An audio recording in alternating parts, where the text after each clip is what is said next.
کامران، صورتحال بتائیے گا آپ، کیا صورتحال ہے اور کیا ڈیٹیلز ہیں آپ کے پاس؟ جی بالکل، دیکھیے آج وزیر اعظم نے یہاں اسلام آباد میں بطور وزیر اعظم اپنا آخری ناشتہ کیا تھا اور اس میں صحافیوں کو مدعو کیا تھا۔ اس دوران اس میں جو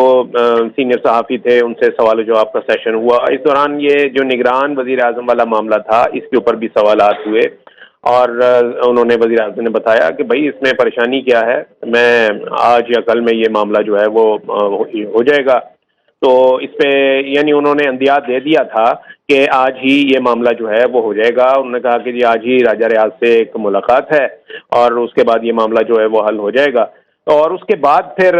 جو یہ ہمارے مرتضیٰ سولنگی صاحب بھی وہاں پر موجود تھے میرے ساتھ، وہاں پر مریم اورنگزیب صاحبہ جو کہ وہاں پر موجود تھیں اس میٹنگ میں وزیر اعظم ہاؤس میں، اس میں ان سے غیر رسمی بات جب ہو رہی تھی تو انہوں نے بھی یہ کہا کہ آج ہی نگران وزیر اعظم کا فیصلہ جو ہے وہ ہو جائے گا اور وزیر اعظم اور اپوزیشن لیڈر کے درمیان جو مفاہمت ہے اس میں اتفاق رائے ہے، وہ بھی انہوں نے اس کا بھی بتایا کہ وہ بھی ہو جائے گی اور یہ معاملہ جو ہے وہ پارلیمانی کمیٹی تک بھیجنے کی نوبت ہی نہیں آئے گی، اور ایگزیکٹلی وہی ہوا۔ اور پھر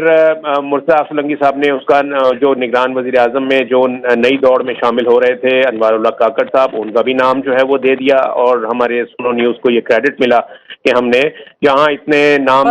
جو ہے وہ فلوٹ کیے جا رہے ہیں جو ہے وہ ہم نے دیا۔ تو اس حوالے سے یہ ہے کہ اب انوار اللہ کاکڑ ظاہر ہے کہ یہ ابھی یہ سمری جو ہے وہ چلی گئی ہے، وزیر اعظم ہاؤس کی جانب سے بھی اس کی تصدیق آ گئی ہے، باقاعدہ ایک اعلامیہ جاری ہو گیا ہے کہ مشترکہ دستخط کے ساتھ جو سمری ہے وہ بھجوا دی گئی ہے صدر مملکت کو۔ صدر مملکت اب اس پہ رسمی کارروائی کریں گے، اس پہ دستخط کر کے اور باقاعدہ ایک نوٹیفیکیشن جو جاری ہو جائے گا۔ اور دیکھا جائے تو کل ہی یہ آج شام کو بھی ہو سکتا ہے ایسا، اور کل ہی انوار اللہ کاکڑ جو ہے وہ نگران وزیر اعظم کا حلف اٹھائیں گے اور صدر مملکت جو ہے وہ ان سے حلف لیں گے، اور انہی سے حلف کے دوران ہی یعنی اسی وقت ہی اگر یہ کام ہو جائے، کیونکہ کابینہ کی تشکیل جو ہے اب وہ اگلا مرحلہ ہوگا، یعنی تو یہ بھی ہو سکتا ہے کہ ابھی کوئی نگران کابینہ کے لیے جو ہے وہ نام جو ہے وہ بھی سامنے آ جائیں، تو انوار اللہ کاکڑ کے ساتھ ہی جب حلف ہو تو نگران کابینہ کی بھی کچھ چیزیں جو گزرا ہیں وہ حلف آج اٹھا لیں، اور پھر یہ ہوگا کہ اگر صرف وزیر اعظم نگران وزیر اعظم کا حلف ہوتا ہے تو ایسی صورت میں پھر نگران وزیر اعظم جو ہے وہ اگلی کابینہ جو ہے وہ اناؤنس کریں گے کہ کون کون جو ہے وہ امور مملکت چلانے کے لیے ان کی کابینہ میں شامل ہوگا۔ تو یہ بھی ایک دلچسپ مرحلہ ہوگا، کیونکہ اس حوالے سے بھی آپ نے دیکھا کہ بہت سارے نام جو ہیں وہ گردش کر رہے ہیں کہ اور یہاں تک کہ وہ شیروانیاں سلوانے والی بات بھی ہو رہی ہے۔ تو یہ لیکن یہ ہونا ہے، اور اب نگران وزیر اعظم کے بعد جو شیروانی انوار الحق صاحب کے پاس پہلے سے ہے یا وہ نہیں سلوائیں گے؟ دیکھیں اب تو ان کے لیے بالکل ظاہر ہے کہ جیسے کہ حبیب اکرم صاحب نے بتایا تھا نا کہ ایک موقع پہ ان سے کانسنٹ لی گئی تھی، اور تو اس کا مطلب یہ ہے کہ ان کو اشارہ مل گیا ہوگا اور انہیں پتہ چل گیا ہوگا آ سکتا ہے سامنے، اور ان کو پھر ایسے میں شیروانی جو ہے وہ سلوا لی جاتی ہے، اس کا بندوبست ہو جاتا ہے۔ تو یہ مرحلہ جو ہے اس چیز کا پہلے دیا گیا تھا تو میڈیا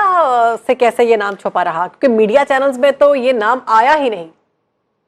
گزشتہ روز جو مریم اورنگزیب صاحبہ نے ایک صحافیوں سے گفتگو کی تھی اس میں ہم نے وہ خبر بھی دی تھی جس میں انہوں نے یہ کہا تھا کہ جی جتنے نام چل رہے ہیں اس وقت میڈیا پہ، ان میں سے کوئی بھی نگران وزیر اعظم کا